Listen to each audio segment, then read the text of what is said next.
Hello. Today we have a really exciting show ahead for you, so I hope that you stay tuned. Don't touch that dial, because we'll be right back with Heart of the Home. This is Pamela Scudder. Hi, I am so excited today to have Nancy Neves here with us. Nancy does the most beautiful baskets, and I've admired her work as long as I've known her, which has been a few years. Nancy, how do you do this? Well, it's just all in having maybe a twisted mind. Twisted mind. Twisted mind to twist the vines. Okay. Okay. How do you begin? What is the first thing you do whenever you start to make one of these gorgeous things? I harvest a lot of my own materials, the grapevines and Virginia creeper and iris leaves and dracaena leaves from inside your own home. Mm-hmm. You can use those. I can then, after I harvest the grapevines, I dry them and then bake them so that it kills all the insects in there. It's a very important step so that you have a long-lived basket after going through all this work. I don't think you'd want bugs to eat it after you've done all that. Right. There's a lot of bugs out there. And then I make another, so we have the handle here, and I've constructed the rim, and I'm going to show you how to make the God's Eye here. That's what this is called? It's called the God's Eye. Now, we just simply go over the rim and then over, pulling that through, over the next one. Well, this is something very familiar to a lot of people because I think some children have made these in school. Bible school. Yes. Campfire Ojo de girls. Dios. Ojo de Dios. De Dios. Eye of God. And so you just continually go around there and then tie it off when you're done on both sides. Okay, that looks simple, but the rest does not. The next is we're going to make a rib. Oh boy. Now, what is this material? This is a reed that I've dyed. Okay. And then we'll just put this in the eye of the God's eye, to hold it. And then we just measure around whatever feels good.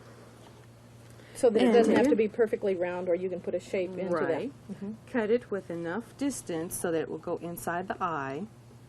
And you can use pruning shears, or I like my Papa's tin snips there. They work very nice. And you want to do this on the other side as well, so you have a symmetrical basket. And sometimes they pop out, and that's the groovy part about it, because it's just... And always when you don't want them to. It's fun. And then you just shape this around, the other one, and cut it this and you always do this with your material dry. You don't soak it? Not so much on this. Later on, when we have the weavers, we will do that. Okay. And for some reason... And then do you continue to do that to make the whole shape of your basket? Right. Then after that is in, I'll show you the first step of the weaving. Cutting that. Tucking those in.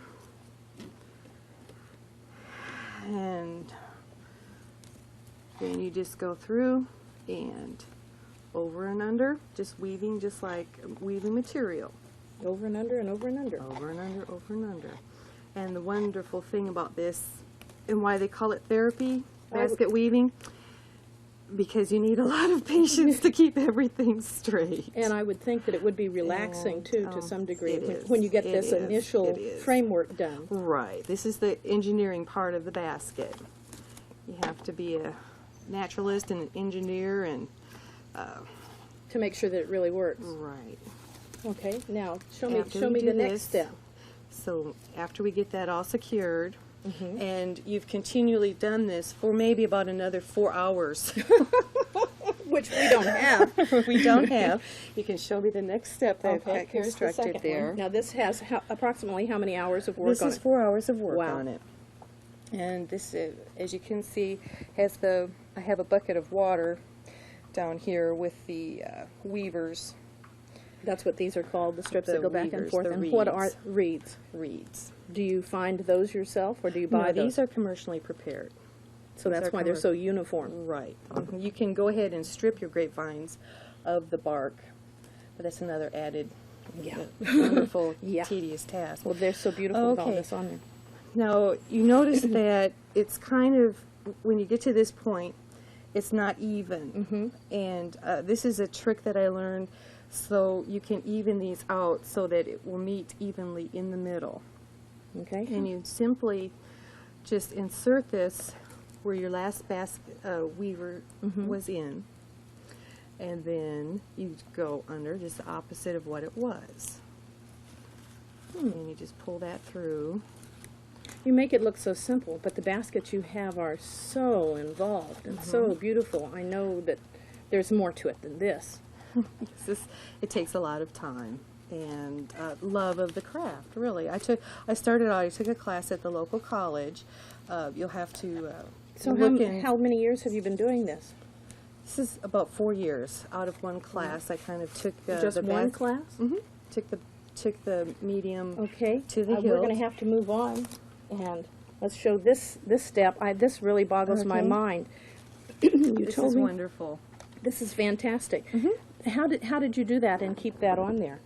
Okay, the trick is just to gingerly weave through. Now this was some Virginia creeper. Hold that really still.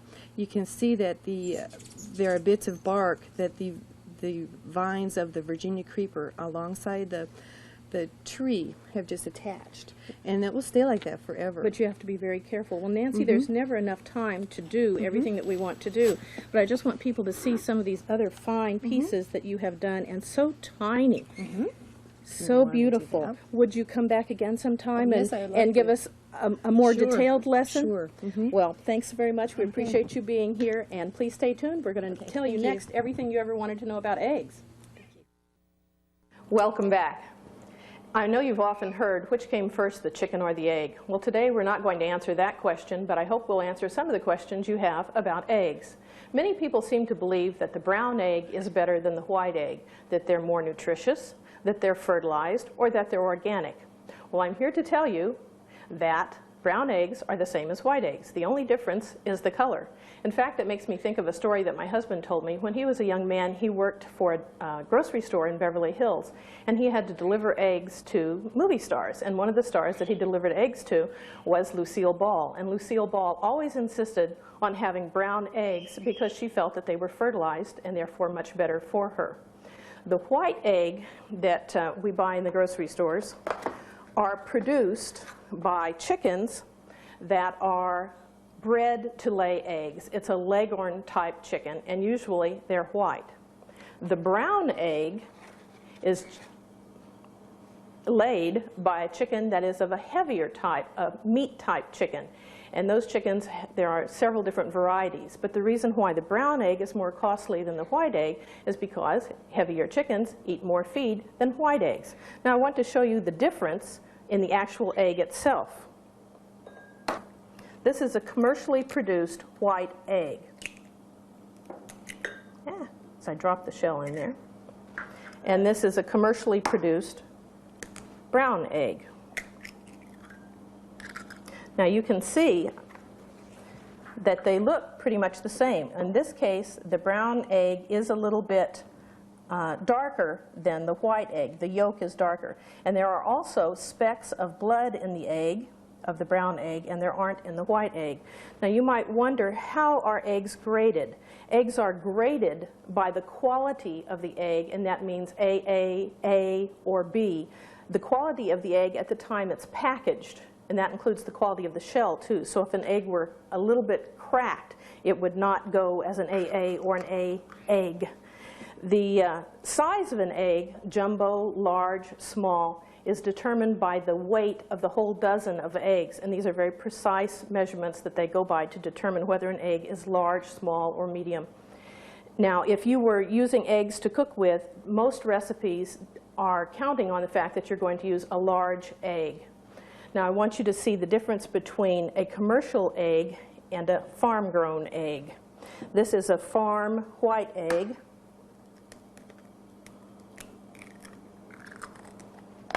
And this is a farm brown egg.